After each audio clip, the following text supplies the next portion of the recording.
Amen. Bonsoir frères et sœurs. Soyez le bienvenu à notre culte de mi-semaine de ce jeudi 6 mai 2021. Eh bien, moi, c'est votre frère Jean-Claude Aouka. Je suis là pour la prière d'ouverture, mais évidemment pour le rappel d'annonce. Avant toute chose, lisons le psaume 148 du verset 1er au verset 5. Lisons. Louez l'Éternel du haut des cieux, louez-les dans les lieux élevés. Louez-les, vous tous ses anges, louez-les, vous toutes ses armées. Louez-les, soleil et lune. Louez-les, vous toutes étoiles lumineuses. Louez-les, cieux de cieux, et vous, ô qui êtes au-dessus des cieux. Qu'ils louent le nom de l'Éternel, car il a commandé, ils ont été créés. Baissons nos têtes et prions. Éternel Dieu des armées, créateur de toutes choses, visible et invisible, Seigneur, nous voici dans ta présence en ce moment pour te vénérer, te louer, t'adorer et te célébrer, toi notre Créateur. Quel privilège que nous avons, Seigneur, ce matin déjà. Nous avons bénéficié de tes bontés et de ta grâce. Tu as permis, Seigneur, que nous puissions nous mouvoir. Aux uns, ils sont allés à leur rendez-vous habituel, et aux autres, Seigneur, attendre ces moments solennels où nous venons, nous accédons dans ta présence. Merci, Père, pour tous tes biens et hauts faits, Dieu, la vie, le mouvement et l'être. Tout ce que nous avons, famille, biens matériels, enfants, famille spirituelle, c'est la viande de toi, Seigneur. Mais hélas, nous voulions, Seigneur, nous approcher avec des cœurs purs. Voilà pourquoi, mon frère, ma soeur et moi, venons au-devant de toi, Seigneur, reconnaissant notre faiblesse, notre état spirituel. Nous voulions donc, Seigneur Dieu, te demander pardon pour tout ce que nous avons fait qui t'a pas honoré. Oui, Seigneur, pardonne-nous. Purifie-nous par le sang précieux de ton Fils Jésus. Oui, que nous soyons immaculés, Père. Et qu'en ce net moment, Dieu, nous rentrions de nouveau dans ta présence, saints, purs, immaculés, afin de te célébrer. Nous recommandons toutes les étapes de ces cultes en te sainte et puissante main, Dieu. Utilise chaque intervenant d'une manière, mon Dieu, mon roi, rationnelle, de verser sur lui ton onction divine. Enfin, Seigneur, que chacun d'eux transmette exactement ce que tu as prévu ce soir pour ton peuple, Père. Nous te recommandons les frères et sœurs qui sont en ce moment branchés à travers les virtuels pour suivre ces cultes, mais également, Seigneur, nos amis qui, pour peut-être la première fois, sont venus rendre visite et qui participent à ces cultes. Nous les abandonnons tous en toute main. Nous voulons, Seigneur, que tu paraisses ces temps de bout en bout et que toute la gloire te revienne. Au nom puissant et glorieux de ton Fils Jésus, notre Seigneur et Sauveur, qui t'avons ainsi prié. Amen. Alors, frères et sœurs, rapidement, je vous présente le plan du culte. Après la prière d'ouverture qui vient d'être dite par moi, la chorale va intervenir avec des chants et cantiques. Après, je vais revenir pour les annonces. Après les annonces, interviendra le message du jour avec l'évangéliste Bavon Kamunenga. Et je reviendrai pour la prière de clôture et le rappel d'annonce. Alors, chers frères, avant de rentrer dans le vif, nous allons devoir inviter la chorale pour nous amener dans des cantiques d'adoration et bien sûr d'adoration et de méditation, bien sûr.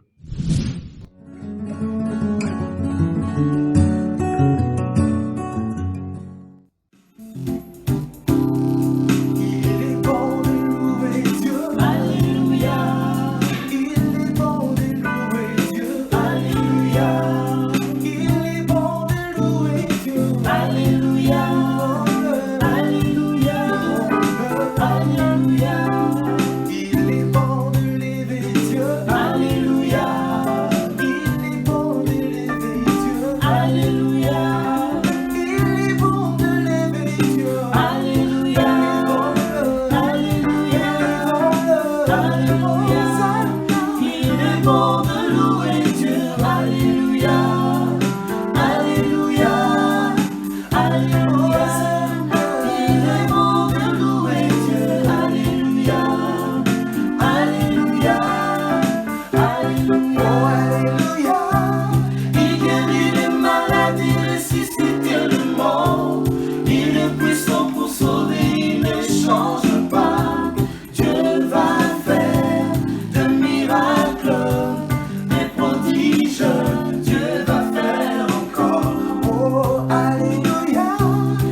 les œuvres de l'Éternel. Je rencontrerai les œuvres de mon Sauveur. Je ne mourrai pas again. Alléluia. Non, je ne mourrai pas, je vivrai. Non, je ne mourrai pas, je vivrai. Je rencontrerai les œuvres de l'Éternel. Je rencontrerai les œuvres de mon Sauveur. Je ne mourrai pas. Gloire à Jésus. Yeah.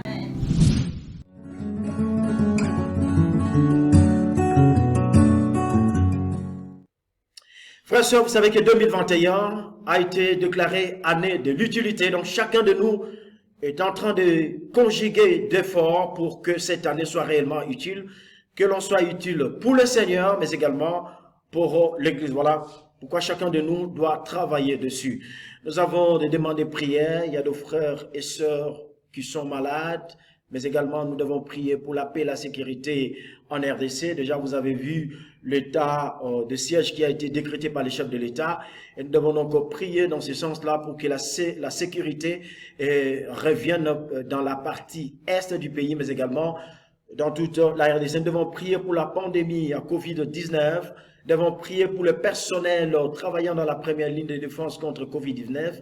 Nous devons prier également pour le personnel soignant, le médecin, infirmiers et infirmières, techniciens et techniciennes, mais également les personnels administratifs dans les hôpitaux.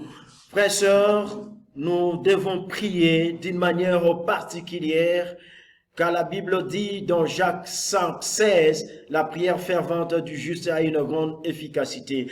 Eh bien, l'Église du Christ international de l'Inde demande une prière spéciale. Vous savez, frères et sœurs, la pandémie est en train de ravager l'Église. Plus de 250 disciples sont déjà décédés de Covid-19.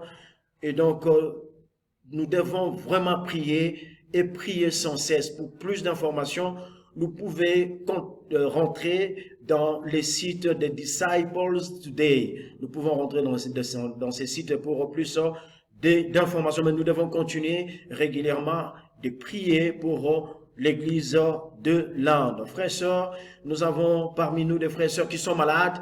Nous devons prier pour eux, notamment Maman Mado Mandiangou, Madon Toumba, Maman Cécile, Alain Kiedi et notre sœur Vicky Ndaya. Pour tous ces sujets, baissons nos têtes, prions. Père, merci pour l'opportunité que tu nous donnes encore de venir au-devant de toi avec tous ces sujets précités, Seigneur.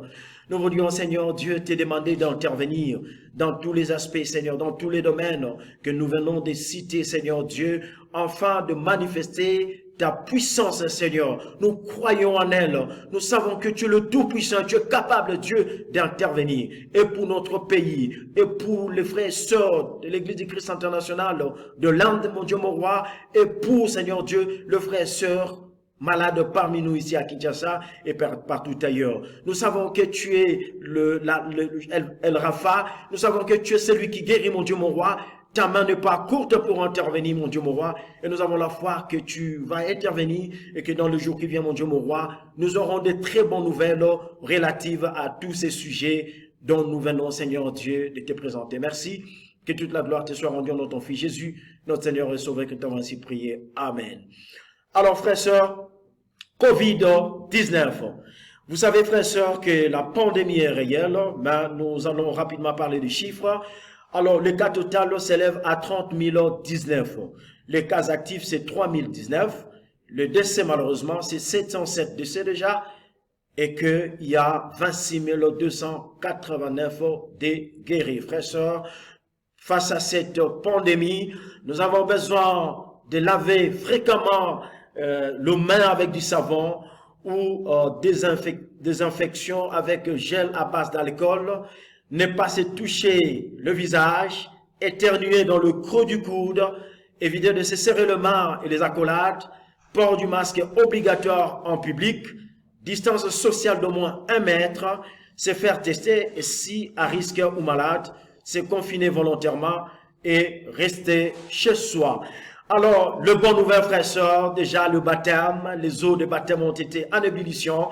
Et bien, je voudrais vous annoncer, vous présenter que au campus à Lukunga, notre sœur Ophélia a été puissamment baptisée. Elle n'est pas la seule, mais également chez le marié, notre sœur Dorcas a été puissamment baptisée. Également, chez les ados, il y a Cynthia qui a été baptisée, toutes trois à Lukunga. Bon travail, que le Seigneur soit loué. Mais également, notre frère adolescent, en fait, étudiant au campus à Tchangou, a été puissamment baptisé. Alors, Josias, Cynthia, Dorcas et Ophélia, soyez le bienvenu dans le royaume de Dieu. Rapidement, le calendrier de l'église frères et sœurs, déjà le vendredi ici, demain, nous allons avoir la veillée de prière des hommes. Alors, je sais que les hommes sont chauds. Nous allons nous retrouver dans la salle de fête La Galilée à partir de 18h au lendemain matin pour notre grande veillée. Nous allons nous retrouver là-bas tous. L'arrivée, c'est à partir de 18h déjà. Le 15 mai, frères et sœurs, c'est le séminaire de mariés par secteur. Alors, je sais que le détail va intervenir déjà au courant de la semaine. Et le 22 mai, c'est la retraite des dirigeants de secteur et de ministère. Le 23 mai, frères et sœurs, un événement de grande taille, de grande envergure.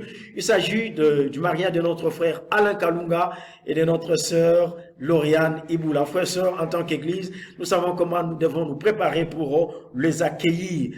Ils sont en train de partir d'un ministère, ils vont atterrir dans un autre ministère, donc nous devons nous préparer quant à ça. Alors, frères et sœurs, Forum des hommes déjà, c'est le 29 mai. Le 29 mai, le Forum des hommes, 3e édition. Alors, vous savez tout simplement, le thème, c'est que homme impacte ta génération maintenant. Maintenant, c'est pas demain, c'est pas après-demain, c'est maintenant. Alors, c'est déjà le 29 mai à Congo Loisirs, à partir de 16h. La cotisation s'élève à $10 pour chaque frère. Mais également, nous avons un défi. Le défi, c'est que chaque frère vient avec 5 invités.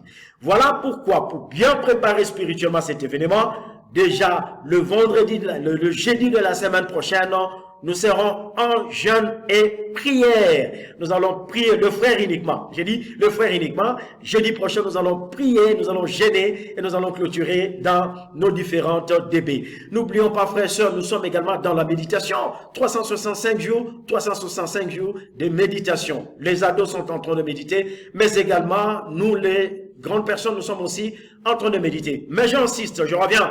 Chaque semaine, il y a un défi. C'est-à-dire, nous avons un verset biblique à mémoriser. La semaine dernière, c'était Psaume 23, le verset 1. Mais la semaine ici, c'est le Proverbe 24, verset 29. Ça, c'est le passage que nous devons mémoriser. Donc, chacun de nous doit mémoriser. Mais également, nous sommes frères et sœurs, dans la première semaine du mois de mai, l'évangélisation type, c'est l'évangélisation individuelle. Nous disons toujours qu'un disciple, c'est celui qui est tous les jours dans la rue en train d'évangéliser. Donc, cette semaine, nous avons un défi d'évangéliser au moins 10 personnes. Chaque jour dans la rue en train d'évangéliser, frères et sœurs.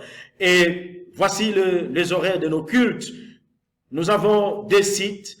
Ceux qui sont à Tchangou et Moamba, c'est à 9h au centre féminin Marie Antoinette sur la 13e rue. Et ceux qui sont à Lukunga, c'est chaque dimanche, bien sûr. Chaque dimanche, à Lukunga, c'est à 9h30 au complexe scolaire Anuarité, avenue des Forces Armées, au commandement. Nous avons également nos sites virtuels dans nos maisons, en partage biblique.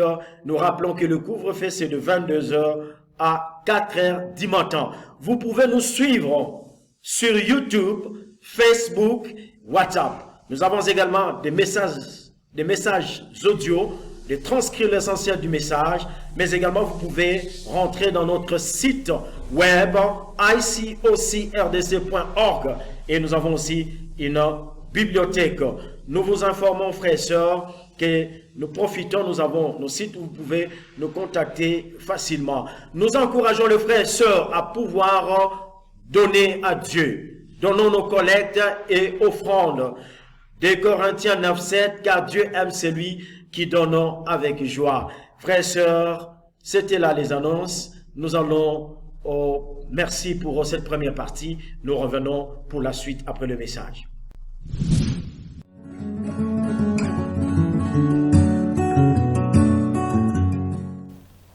Très chers frères et sœurs, bonsoir. Nous arrivons au moment où nous allons entendre la parole de Dieu. Avant toute chose, baissons la tête, prions. Éternel notre Dieu, Papa, merci pour cette belle opportunité que tu nous accordes ce soir de parler à ton peuple. Je prie de tout cœur, Seigneur notre Dieu, que tu t'empares de ma langue, que le Saint-Esprit soit au centre de tout ce que nous allons dire à ton peuple. Tout ce qui n'est pas de toi se taise. Et que tu disposes la place, Seigneur notre Dieu, dans le cœur de tout un de tes enfants, afin de recevoir ta parole, non comme les auditeurs oubliés, mais comme ceux-là qui vont l'écouter et qui vont aussi la mettre en pratique. Le début et la fin de ce temps entre tes bonnes mains, au nom de Jésus-Christ, nous avons ainsi prié. Amen.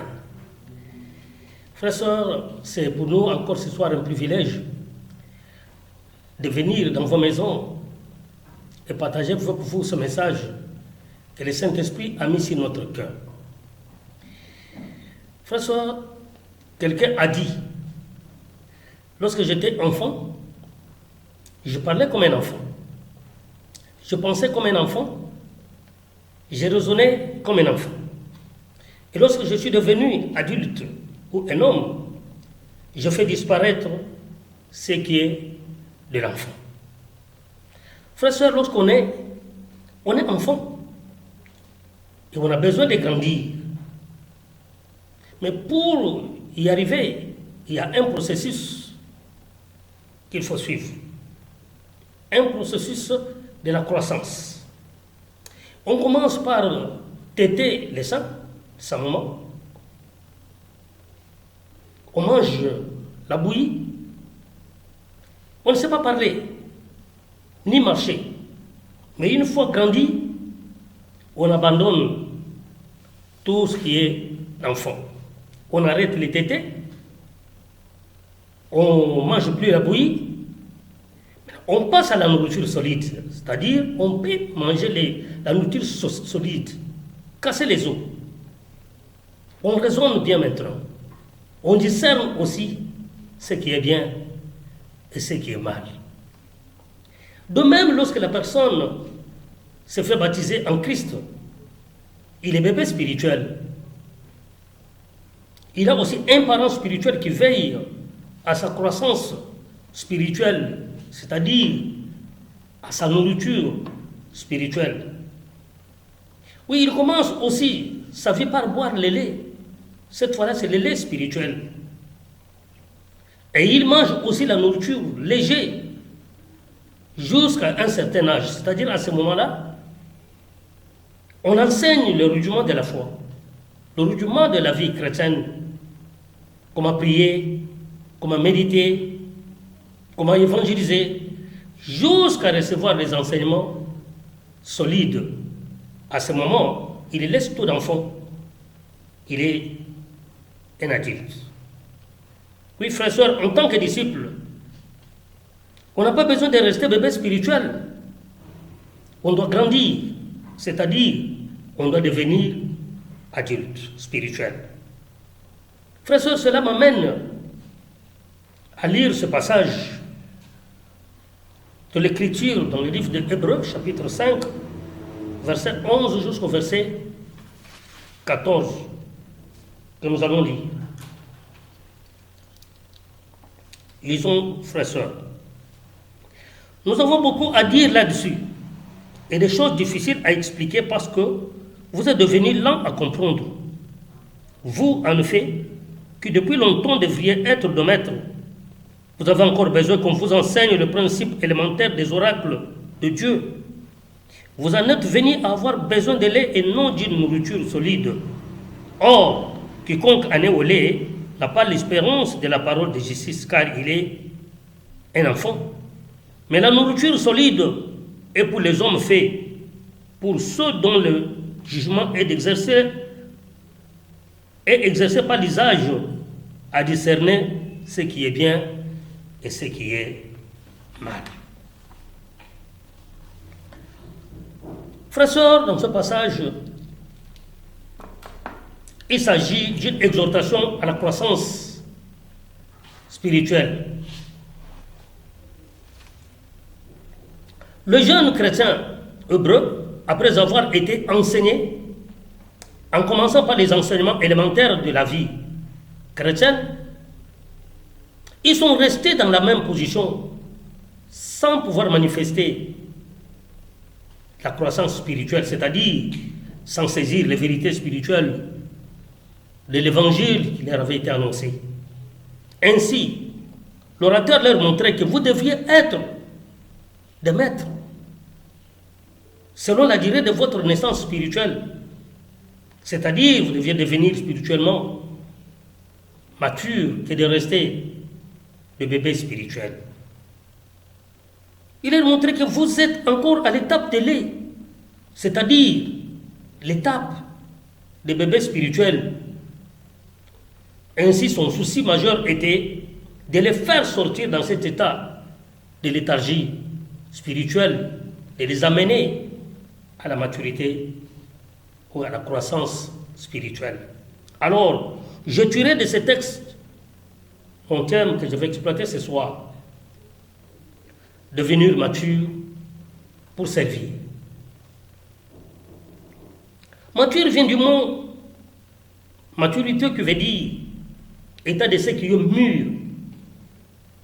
Un homme mature, c'est-à-dire qui est à l'état de faire quelque chose avec sagesse, intelligence, capable d'avoir aussi un discernement. Les disciples doivent devenir matures, c'est-à-dire grandir spirituellement. Pourquoi? Pour les raisons, frères et sœurs, que nous allons énumérer ci-dessous. Première raison, saisir les vérités de l'Évangile. Verset 11. Nous avons beaucoup à dire là-dessus et des choses difficiles à expliquer parce que vous êtes devenus lents à comprendre. Frères et sœurs, la léthargie spirituelle des Hébreux et leur réticence à répondre aux enseignements de l'Évangile empêchaient tout enseignement, tout nouvel enseignement en ce moment-là. Oui, frères et sœurs, c'est ainsi que l'orateur leur rappelle pour leur montrer que si l'on s'approprie, si on ne s'approprie pas les vérités de l'évangile reçu, il en résulte une stagnation spirituelle et aussi une incapacité de comprendre ou d'assimiler tout enseignement supplémentaire. En fait, par leur rejet de la foi qui sauve, les Hébreux régressaient dans leur compréhension de vérité spirituelle. Ils avaient été suffisamment exposés à l'évangile pour être à mesure de le prêcher à leur tour, mais ils étaient restés bébés, immatures, et donc incapables de comprendre les vérités divines. Frères et sœurs, on n'a pas besoin de rester, on n'a pas besoin d'être réticents aux enseignements que nous recevons. Nous avons beaucoup appris.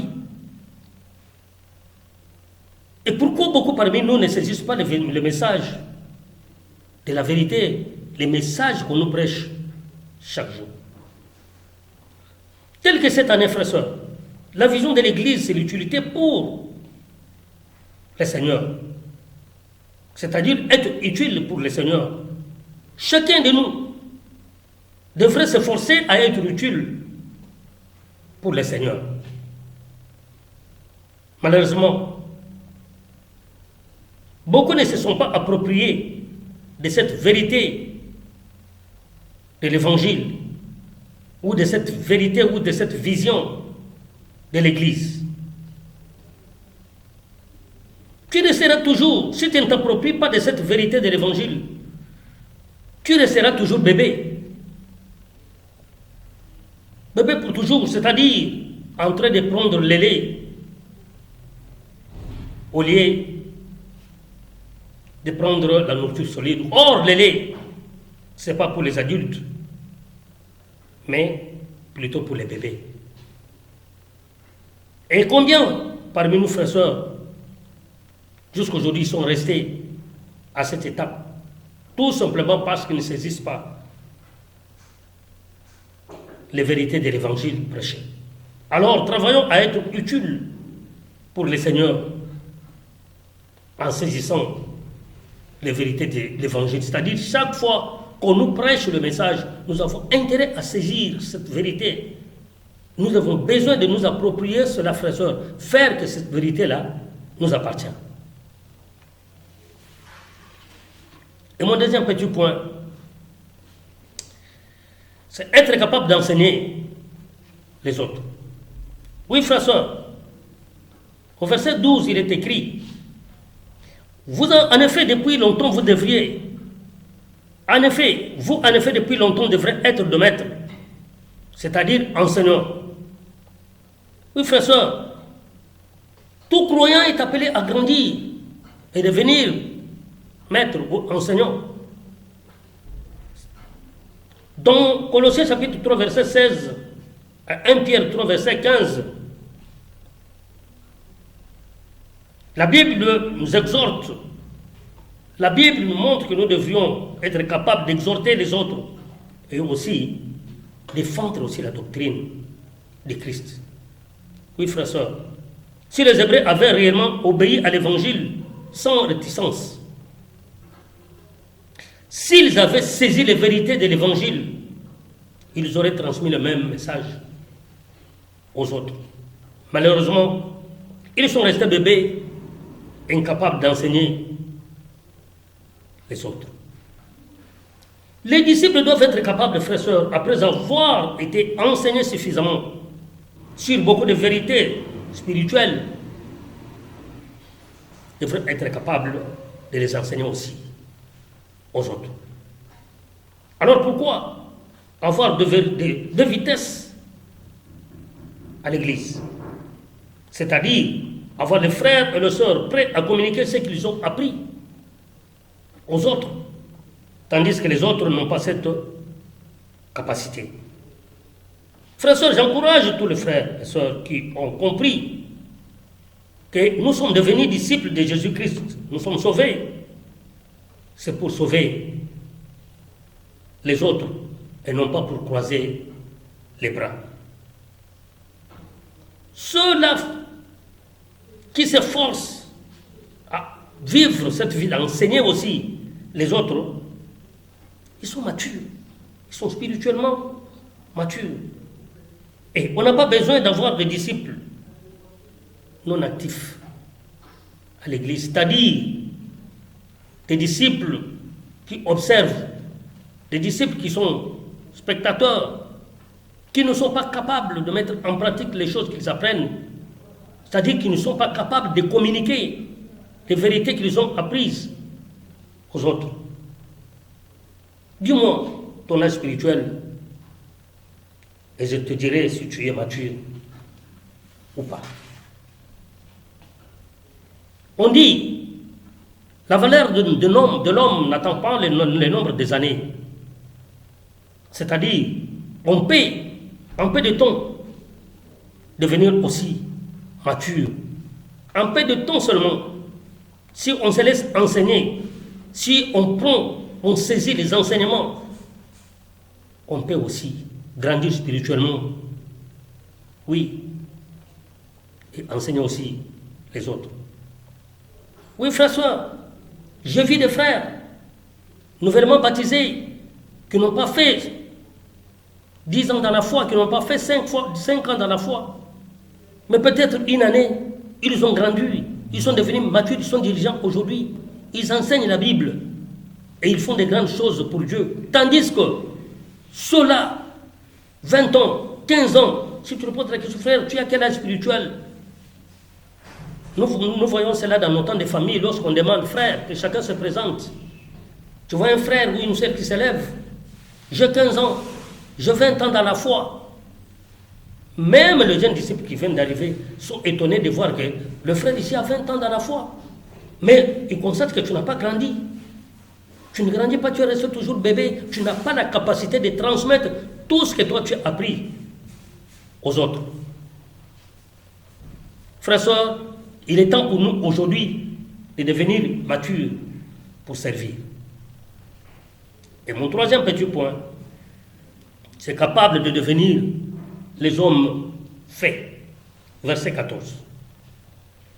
Mais la nourriture solide est pour les hommes faits, c'est-à-dire matures, possédant les jugements et exercés par l'usage à discerner le bien et le mal. Oui, frères et sœurs, il s'agit des hommes ici qui s'efforcent à la perfection ou à la ressemblance de Christ. Oui, frère et sœur, Paul avait un rôle d'amener les hommes à Dieu, devenir parfaits, c'est-à-dire matures. Dans Colossiens chapitre 1, verset 28, il est écrit: celui que nous annonçons, exhortant tout homme et instruisant tout homme en toute sagesse, afin de présenter à Dieu tout homme devenu parfait. Oui, les hommes faits parfaits, les hommes faits sont des disciples capables de discerner le bien et le mal, capables de se maîtriser, frères et sœurs, c'est-à-dire capable de sortir pour servir le Seigneur, sortir pour faire les choses de Dieu sans être bousculé, capable naturellement d'évangéliser, capable de partager la foi avec d'autres personnes, capable naturellement d'offrir à Dieu sans que quelqu'un soit derrière eux, capable de faire tout, frères et sœurs, pour la gloire de Dieu. Oui, frères et sœurs,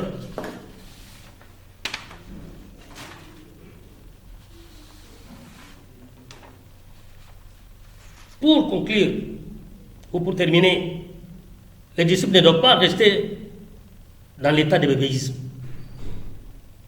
mais doivent grandir spirituellement, c'est-à-dire être capables de saisir la vérité de l'évangile, être capable de devenir maître, c'est-à-dire d'enseigner, et aussi capable d'atteindre la stature des hommes faits. Frères et sœurs, voilà cette petite exhortation que j'avais apportée au peuple de Dieu ce soir. Soyez bénis. Prions, frères et sœurs. Éternel notre Dieu, Papa, merci infiniment et de tout cœur pour ce message, pour le fait que tu as parlé à ton peuple, Seigneur. Merci pour le Saint-Esprit qui a communiqué ta volonté. Ma prière, mon Dieu, mon roi, c'est de voir, Seigneur notre Dieu, tous ces frères et sœurs prendre à cœur ce message et la mettre en pratique. Ne pas être des auditeurs oubliés, Papa, mais être ceux-là qui écoutent et qui pratiquent ta parole. Bénis ta parole, bénis aussi ton peuple. Laisse que tout ce que nous nous sommes dit ce soir soit pour ta gloire. Dans le nom glorieux de Jésus-Christ, notre Seigneur, nous avons dit cette prière. Amen. Frères, nous sommes à la fin de notre culte. Le temps de remercier tous ceux qui ont rendu possible ces cultes virtuels. Nous pensons à l'évangéliste Bavon Kamunenga avec son brillant message sur la maturité pour servir. La maturité pour servir, c'est très important, frères et sœurs. Nous disons merci à la chorale, nous disons merci à vous également qui avez participé pour que nous ayons finalement ces cultes. Merci d'avoir pris part à notre culte virtuel. Que Dieu vous bénisse. Nous allons baisser nos têtes, nous allons prier. Père éternel, merci. Merci pour le cheminement, le déroulement de ces cultes. Nous te disons merci pour tout ce que tu as fait. Honneur, gloire, louange te soit rendu. Au nom de ton Fils Jésus, notre Seigneur et Sauveur, qui t'avons ainsi prié. Amen. Merci beaucoup. Bonne soirée, au revoir et à la prochaine diffusion. Que le Seigneur vous bénisse. Merci.